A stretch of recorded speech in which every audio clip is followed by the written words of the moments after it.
Today we're at Brentwood School for the Young Women's Conference.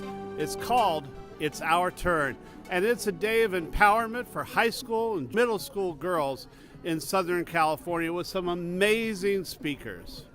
And with Violet. Violet, your last name is? Green.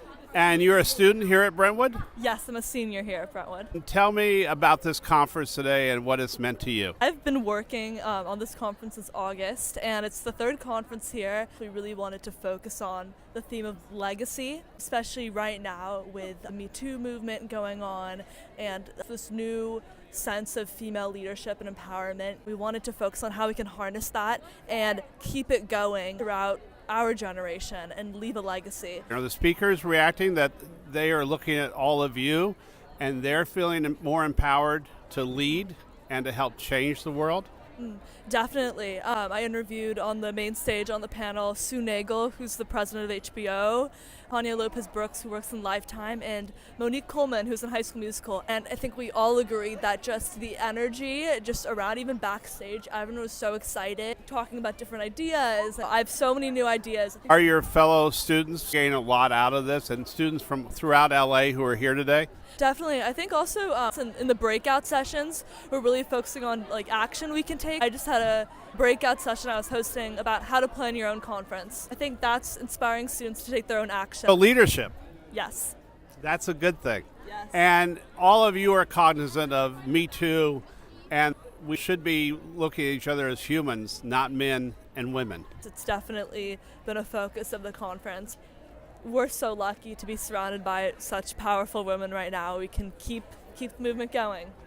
Thank you so much. Of course. And I know by the virtue of the fact that you were here, that you were all change makers. It is critical that women, whether it's ourselves who have been in this business a long time and had stories to tell. That's really challenging in an industry that's supposed to be pushing envelopes and when you really have to stand up for yourself. exactly, that you're taught that you need to be quiet and you need to make sure that you're liked. How interesting, because now I feel like all the messaging I'm sure you guys have been hearing today is about lifting your voices. It's Yes. about being heard. Yes. I'm here with Comfort for Dokie. Yes. And you are from So You Think You Can Dance. I am. And work with like so many different artists at this point in time right now. Like one person I look up to so much is Missy Elliott. And you're a dancer? And I am a dancer. Are I'm you a good? choreographer. Are you a good dancer? I am a great dancer. Because I'm white. I'm not supposed to be able to dance. Yeah, oh, listen, that stereotype is actually gone now because I have way too many friends of all different colors that can get down better than a lot of people. And you're Nigerian and I am. American. I am. You're here at the Young Women's Conference today. What is your message for young women? But the one that keeps popping in my head is stay so true to yourself and like don't ever buckle on anyone else's like circumstances of what they see you to be, and just really see who you want to be for yourself and trust the process when it happens. Sometimes we get told no because a lot of people want us to conform in what they want, and you just say, you know what, I'm gonna stay true and I'm gonna trust the process that it's gonna work in the path that I'm supposed to go in. Once you find it, you'll never turn back. All those no's, there's a break in the wall somewhere. Absolutely. And there'll be a yes. Absolutely. It's happened to me way too many times, and I've learned that I was happy that I got all those no's and those doors shut because I might have been stuck in something that I really didn't want to be in. Makes you stronger. Makes me much stronger.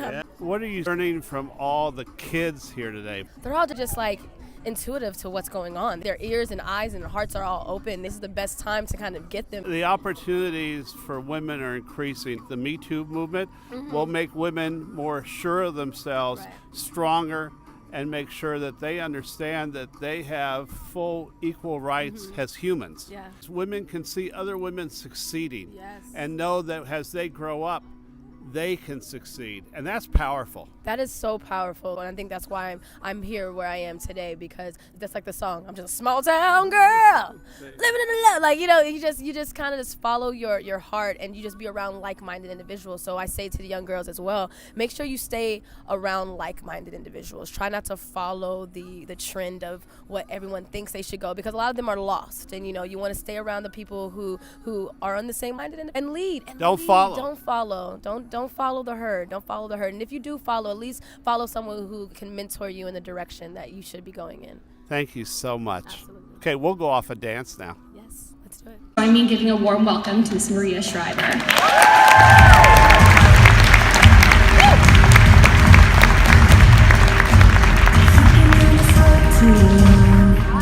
extraordinary day where over 1,000 people come from all schools all across Los Angeles.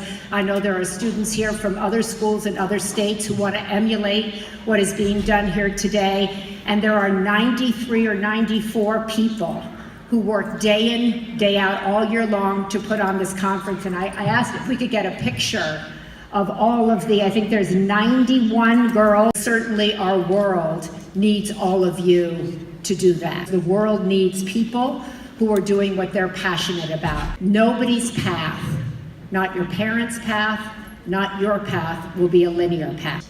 It's gonna be filled with a lot of bumps. It's gonna be filled with heartache. It's gonna be filled with mistakes.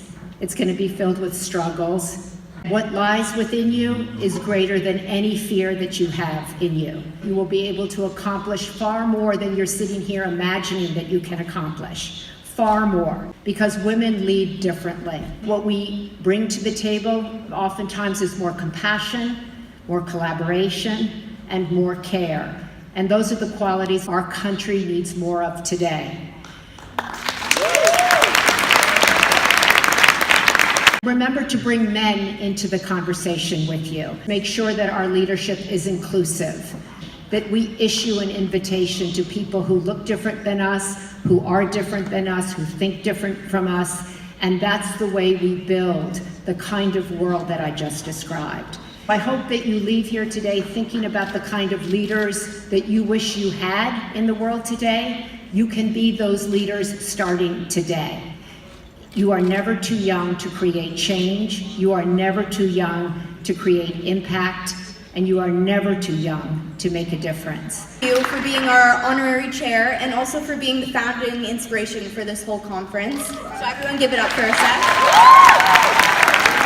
You've empowered each one of us today to become architects of change within our own communities. And we're just so glad that you were able to be here today and share this with us. So thank you so much. I want to thank you, and I want to tell you that I'm inspired by being here. So let me begin with you, Senator. Why would you advocate for somebody to go into politics today, given how divisive and mean it feels? We got to make it better, don't we? We can't accept this. It's our country.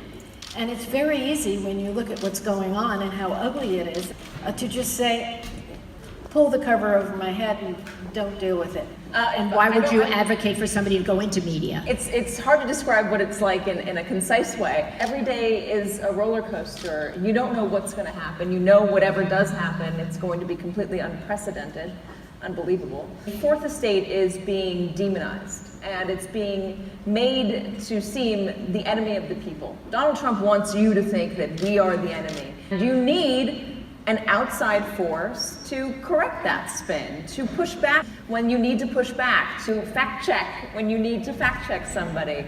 At the same time, it is an enlightened age for journalism. You are out there in pursuit of the truth. It is an incredible field that gives you more opportunity than any other. You're never just going to be doing the same thing every day. You have worked on the front lines of politics and social change your whole life.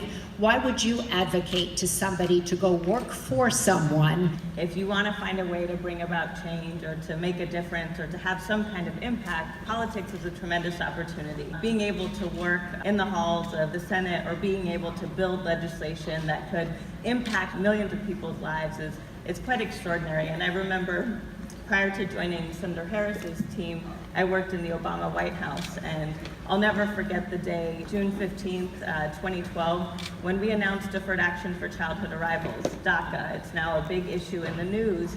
And I remember on that day calling one of the dreamers we had been working with, and she told me, for the first time in my life, I feel whole.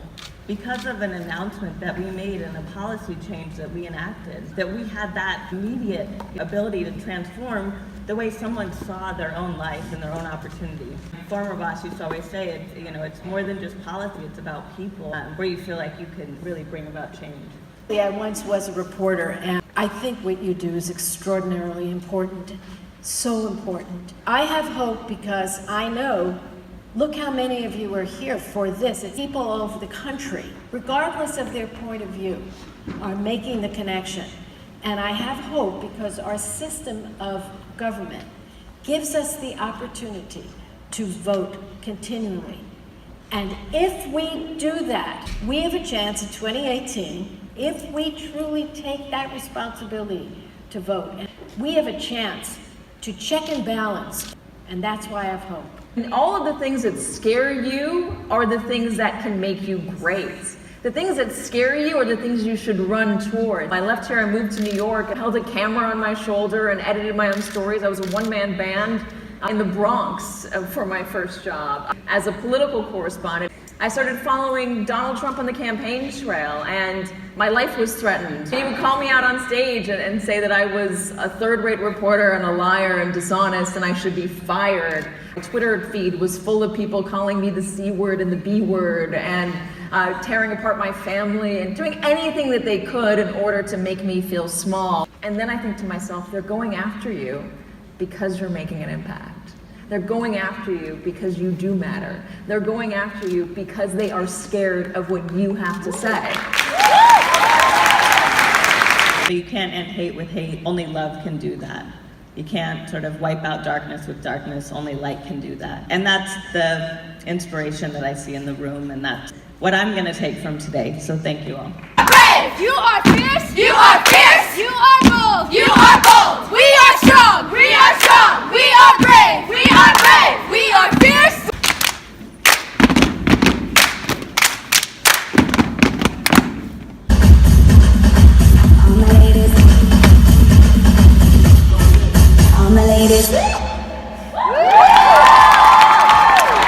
What's important is it's empowering, it's enlightening. For all the girls it was educational, but for me it was even more educational. Because for all of us in the parlance of today's youth, we want to become woke. We want to be part of the Me Too movement. We want to treat women with equality. This has been a great episode of Brock and Your Block. We'll see you next time.